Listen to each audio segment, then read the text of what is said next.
জীৱনৰ সংজ্ঞা বিপাক। কবি মৃদু পৱন বৰুৱা। আবৃত্তি কৰিছোঁ তৰংগম ডেকাই।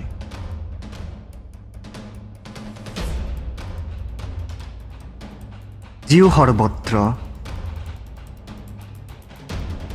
জীৱ এক প্ৰত্যাহ্বান, জীৱ এক উপহাৰ, জীৱ এক মৌকা, জীৱ এক ক্লেশ, জীৱ একাকীন, জীৱ বিষণ্ণতাৰে পূৰ্ণ, জীৱ এক গুমৰ,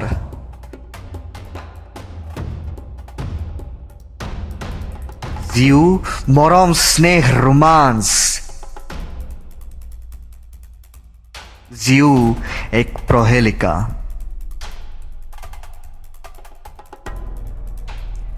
জীৱ অপ্ৰত্যাশিত,